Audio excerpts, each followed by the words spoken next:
Welcome to Education in the Community. I am your host, the Reverend Robert L. MACKNIGHT, and we are going to be talking about the importance of the past, present, and future.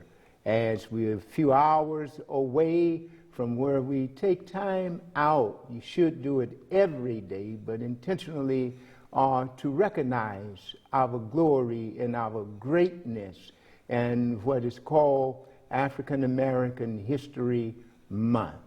And we have as our guest the minister Keith Muhammad. He's minister at Temple 27 here in Oakland, California. And as soon as I introduce him, he's going to give you the address and the times when you could stop by and visit with him. Welcome to the show. Thank you. And so let us begin by giving us the contact information. It may very well be on the screen, but will you go over it for us, where you're located, when you're speaking, etc.? We certainly invite the community to visit us anytime. It's actually Muhammad Mosque number 26. 26. 27 is where I was born in Los Angeles, California, both physically and spiritually. Mosque 26 is located at 5277 Foothill Boulevard, there at Fairfax, and we meet every Sunday morning at 11 o'clock a.m. And there I am joined by my brother in the ministry, student minister Christopher Muhammad from San Francisco, and we tag team every Sunday right there in Oakland. Excellent. Thank you very much. And again, that invitation has been openly and publicly extended to you. We were speaking the last hour on the state of affairs of Black Americans, and you made several references about the importance of history. Actually, you said self-knowledge, that we must come into the awareness of knowledge of self. And that only comes about primarily from having knowledge of one's history.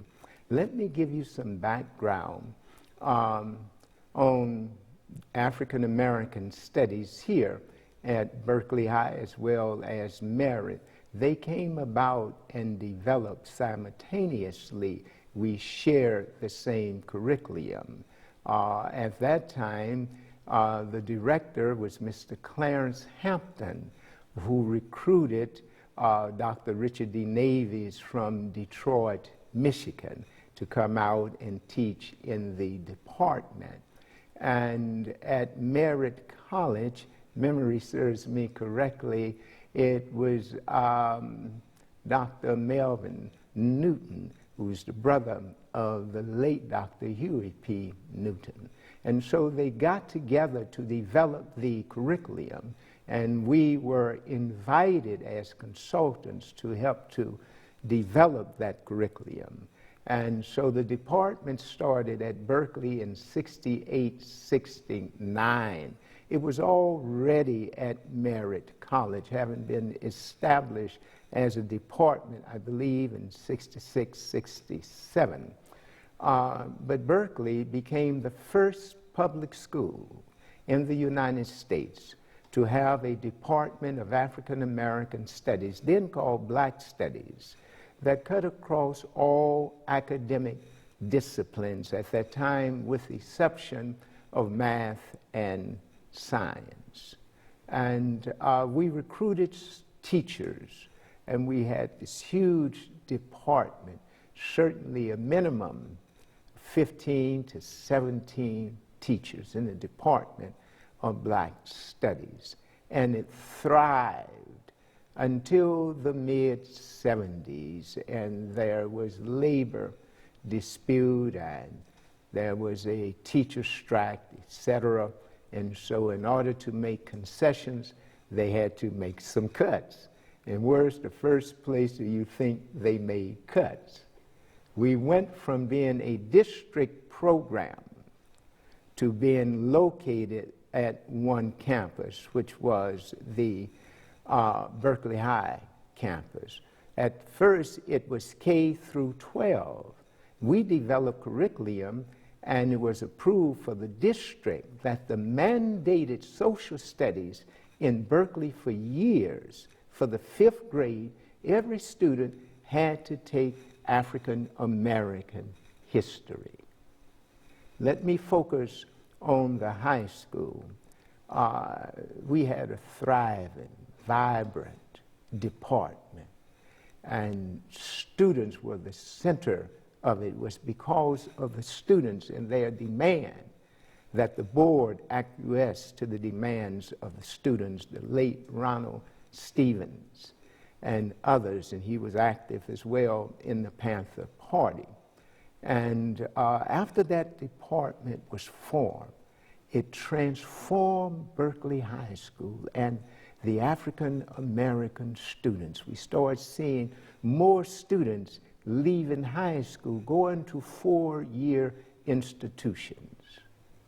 And then it began, as I said before, after that strike to decline, and it continued to do that. It only remained because of the sacrifices of the late Dr. Richard D. Navies, who had by that time become the director first of Black Studies in the district, and then when they cut him out in the district, he became the chairperson of Black Studies at Berkeley High School. And only because of his sacrifice did that department remain.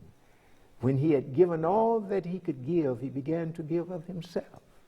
And so at an early age, in his early 40s, he transcended and went on to be, my prayer is with God. And so in 1991, I was on leave. I went back because he was so committed. He would have them bring him to school in the van. He was so weak to students would go to the van and bring him upstairs to the 2nd floor of the B building. And when he had a free period, they would take him back to his van because he did not want to lose that department. And so I received word that he didn't want to leave because there was no one that he wanted to leave in charge of his class. And I went and I talked with him at home. I said, I tell you what I'll do. I'm going to go and stand in for you. You don't have to call a substitute. You keep your sick leave, and I'm going to stand in for you until you recover. And since recovery did not come immediately, did not come at all, and in March of 1971, he left us, and I became the chairperson. But out of his death was a resurrection of the African American Studies Department. And we again reached a number of 13 staff members. We could feel the spirit of Dr. Navies. His spirit remained there. He had created a Back to Black Week in the month of December. We rededicated that, and you came to speak for us, to the Richard D. Navies Week, so that his name and his legacy would live on. And so I stayed with that department for all practical purposes until 2012. But recently I was talking with someone from 13 to 2, and only one of them teach full-time in the department. The other, I think, has 3, maybe 4 classes within the department. I think 3 classes.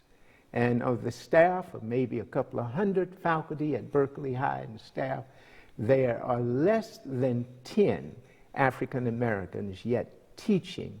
Why do you suppose there have been such a resistance to the teaching of African American history and culture throughout America? I'm not singling out Berkeley High, only in that it was the first and most vibrant department. What is the threat of teaching a people their history?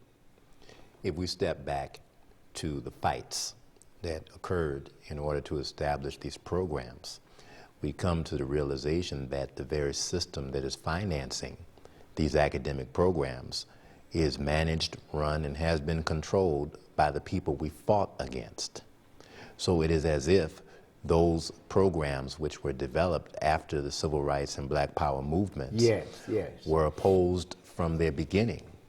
And really it was just a matter of time before those who did not permit that kind of teaching before 1968 would remove what was allowed after 1968, because those concessions in law that occurred after that time were just that. They were concessions in a long fight.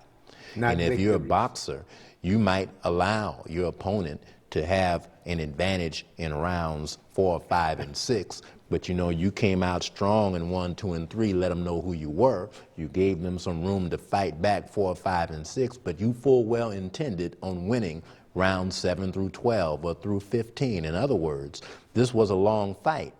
And if we begin to think that we've won because we took advantage in a few rounds in the middle, the fight is still going on. Unfortunately, for our young, many felt the fight had been won already. And when they entered these programs and campuses, what do I need Black History for? I'm here. Can't you see I'm here at UC? Can't you see I'm here at Cal State?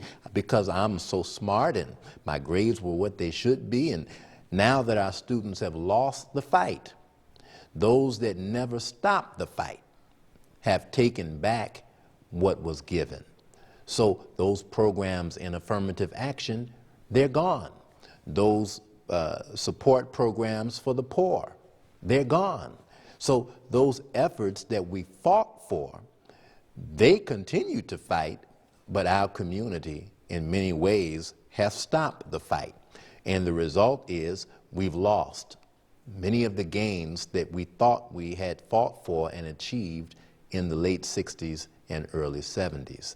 So because we don't have a desire in some occasions to know the history, which really outlines for us who we are and who our enemy has been. I think Mr. Trump as an example. He's now President of the United States, but there had been some reports that his father had some affinity for the Ku Klux Klan. And I would not be surprised to learn such a thing. But if we're looking at these that he have chosen in his cabinet positions, it's fairly clear that those he has chosen for cabinet positions are more in tune with his own business and personal experience and not yours. So to expect that he and others like him had a change of heart when we gained what appeared to be civil rights. See, it's one thing to change the law. It's another thing to change the heart. So if the law changed and said, okay, we cannot discriminate on the basis of race for admissions and for housing and for other issues, that's nice that it's written on paper. But if it's not written on the heart, it means little or nothing. So now, unfortunately, we're expecting that those that changed the law in the 1960s had changed their hearts. They had not. They just laid in wait for us to be deceived. This is why we have to be very clear, and always had to be clear, not to look for love in the wrong places. We're like a heart-ached man who fell in love with a woman who does not love him. Her heart belongs to somebody else. And here we are chasing like lovesick puppies for the acceptance of white America. So many of us began to change our eye color, hoping that we would be accepted, and Bausch and Lomb made millions of dollars on black people wearing blue contact lenses. We changed the color of our hair. We began to cut down our noses. Some began to surgically reduce the sizes of our lips. We began to do things that said we want to be accepted by white America, and white America really had never really accepted us. So if we express ourselves in the fullness of our need, we need freedom. We need justice, and we need equality. And America has never forthrightly even had that dialogue. That's why, as our representative out of Michigan, John Conyers, put a bill before the Congress that's been in committee for more than 30 years because they can't find enough agreement among members of the Congress that America should even discuss what happened during slavery. You're talking about history. So now you have a government that have whitewashed black history and said that we shouldn't even talk about the impact of slavery on the thinking of black America. So programs such as the one here at Berkeley High, at Merritt College, at Cal State, and UC that teaches black history, certainly those subject matter would come up in the curricula. In the curricula, we're going to deal with the psychological impacts of slavery on black America. In the curriculum, if white students are in the class, they actually can see the evils of their own people, and if it is in their heart, and I can't say that it is, if it is in their heart to consider the impact of evils done against people, then if there's a heart there, then even those hearts would be moved by the visible truth of the atrocities that have been meted out on black America. Pastor, when I was growing up, I went to Audubon Junior High School in Los Angeles. It's one of now the most highly achieving schools in the LA school district, and they put us through a special study of history. We were made to receive teachers in an experimental platform at the time called team teaching. And if those teachers are watching, they can see me. They were two Jewish women, and they had us, they team taught us in combined two classes. And every year, without fail, from the 7th to the 9th grade, we did a special study on the Holocaust, where we took a segment of our curriculum to study the afflictions of the Jewish people by Hitler during World War II. And we respected it. The students are all black. And every year we had to role play. You had to role play the character of Jewish people that suffered, and we also had to role play the character of Nazis that made them to suffer. And at the end of the study, we took a trip every year to the Simon Wiesenthal Center in Los Angeles, where we met Holocaust survivors and were given a tour of the atrocities that were being demonstrated in the museum. And while I respect what I learned, let me tell you what I didn't learn. Roots had come out during the same period of time. Wow. We were all black students, and nobody took us on a museum tour. There's a black museum in Los Angeles, at least when I last recall. Nobody took us to the museum. Nobody made us to role play what it felt like to have been a slave or to have a slave master lording over your life. Nobody walked us through Jim Crow and what the effects of that was. Slavery didn't end in 1865. It only changed forms, and it still exists today. But there was nobody to walk us through it. So as students coming into college, I gotta demonstrate my respect for Berkeley High School, because I was a black student leader in college and was blessed to be a BSU president in Long Beach State back in the late and mid 80s. And what we always could look forward to were the students that came down to Long Beach State from Berkeley High School. We could tell them right away. Many would come with their sleeves rolled up, willing to not only study their subjects in school, but to work as advocates for the advancement of the quality of life of black students at Long Beach State. Now, I saw that as a student, and when I moved to the Bay Area and were blessed to come here with you, here at Berkeley High School, I could see it, that there was somebody that was teaching our students that an education is more than getting paid. That's a grave mistake we teach our students, that you come to school to get paid, because those that drop out and sell dope on the street get paid.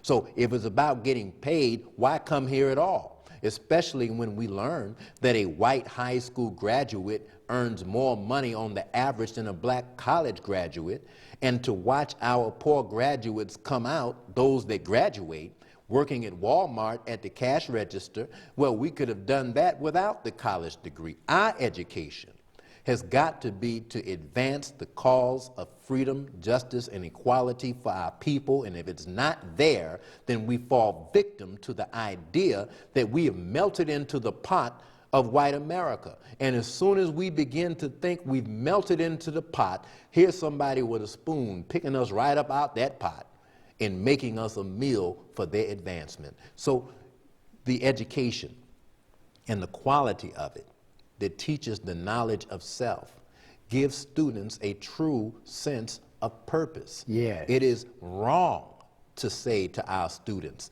that you are only here to keep the status quo society as it has been. As it has been white supremacist in nature. Yeah. There's so much more for us to do than to get a job working for white people. When slavery ended, if we had the knowledge and the wherewithal, first there could have been a war right off the top. Because if we understood the nature of the punishment or the suffering that we went through, that puts the nature of fighting in us. And as a child pastor, I didn't know then what I've learned now, but I can tell you that anytime I looked at a civil rights clip, and they used to have Negro History Week, and they would allow us to study, not Malcolm, but we were allowed to study Martin Luther King. And I would watch these film clips, and even though my classmates sometimes didn't seem to give the attention to it that I thought it deserved, it touched me. I could not leave those film clips without the thought in my mind, what am I going to do for my people? It caused me pain, and I appreciate my parents, though they didn't know what I'm learning at that time. And they kept information around the house as black school teachers. My dad was a teacher. My mom was a teacher. And in our home was Ebony and Jet magazine and things of positive information for our people. So to every parent, surround your children Yes. with positive black information that provides us with a knowledge of the past so that we can understand the present and we can prepare for what is yet to come. But if we don't have that knowledge, my parents weren't heavy-handed. They just laid the information out. And you know, after I accepted the teaching of Islam, my mother really began to, almost like a flower, open up more of what they knew that she didn't tell me in my childhood. She came to me one day and gave me some albums from the legendary poet rap group, The Last Poets. Yeah. Then the book Roots came out. And Yeah. Malcolm X autobiography came out. Things that I didn't know was in the house. They kept that in a special place. Perhaps feeling that their children need to find their way for themselves. And when I began to find my way, it really was the great blessing.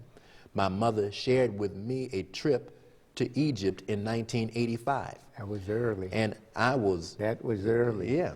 I was 21. I didn't really have a great interest in this. Yes. But when she took me there with the legendary Dr. Yusuf Ben Yakanan, Yeah. it opened up my eyes. And when I came home from that trip, I was now thirsting for knowledge and hungry for liberation. And when I got home, here's the controversial Louis Farrakhan coming to the Los Angeles Forum in the midst of great debate. And I looked on the television news, and here were the newscasters calling him anything ugly you could say to turn black people away from him. And in the few moments I heard the sound of his voice between their commentary, I could tell the truth that he spoke was far more powerful than the lies that they were speaking against him. Minister Farrakhan is not now, nor ever has he been, a racist. Minister Farrakhan is not now, nor ever has he been, anti-Semite. Minister Farrakhan is not now, nor ever has he been, anti-woman. Minister Farrakhan is not now, nor ever has he been, homophobic.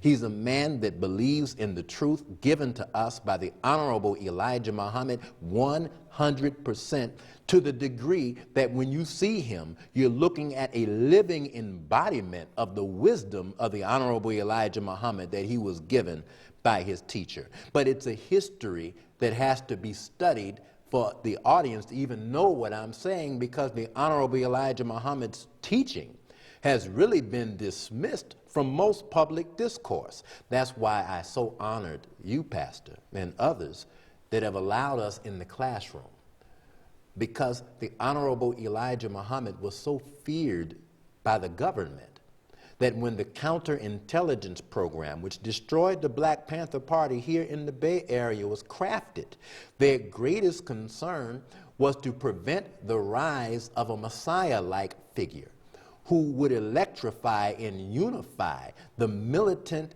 part of the black community. And were it not for the Honorable Elijah Muhammad, of course, there never would have been a Malcolm X. James Brown would have never sung "Say It Loud, I'm Black and I'm Proud." Marvin Gaye would not have sung "Brother, Brother, Brother, Why Are So Many of Us Crying?" Those were expressions that came out of the teaching of the Honorable Elijah Muhammad. There would have never been a Muhammad Ali, formerly Cassius Clay. So the impact of that man is written into the counterintelligence program. They just thought maybe he was too old. But what they didn't calculate was the man that Malcolm wrote about in his autobiography, young, bright, talented Minister Lewis out of Boston. Let me interject something here. And so what I hear you saying, that we are lost because we have no knowledge of history, and that in order to understand the present, we must go back and acquire some knowledge of history. And armed with this knowledge of history, we can better understand the present. And with this understanding of where we are today, we can sit down and plan and strategize for a better tomorrow. But if we are cut off from history, we're stuck going in this cyclical circle, always coming back to where each generation, for the previous generation, started. And so we must have access to knowledge of self. Because if we do not understand ourselves, we will not have any appreciation for self, nor will we be able to appreciate others. And so, very quickly, we probably have about 60 seconds. What would you recommend for young students and our audience and our parents about how to provide access to their children to this knowledge? The first revelation given to Prophet Muhammad, peace be upon him, is to read. And so I would encourage, as you held the Final Call newspaper up in the earlier segment, that every parent and child should go to www.finalcall.com. And if you see our young men out in the community with the paper, pick it up and read it. It's not about the money with us. We give away more than we sell. But most important to us is the information that's in it. It is the last weekly national organ of information that the black community owns. It inspired the Black Panther Party platform, program, and newspaper. So we want to say to the community, don't run away thinking this is a religious thing. No, this is a knowledge thing. And with that knowledge, we'll find the right religion for ourselves, and ultimately the right religion is the one that causes the people of God, regardless of label, to unite. And so the most important thing is to acquire this knowledge of self, to find out the truth. And as Scripture says in John 8:32, you shall know the truth, and the truth shall make you free. Not set you free, but make you free. Right. Thank you for joining us, taking time out from your busy schedule. Thank you for having us. And so until next time, this is your host, Reverend Ara L. McKnight, and our guest, Minister Keith Muhammad, bidding you farewell.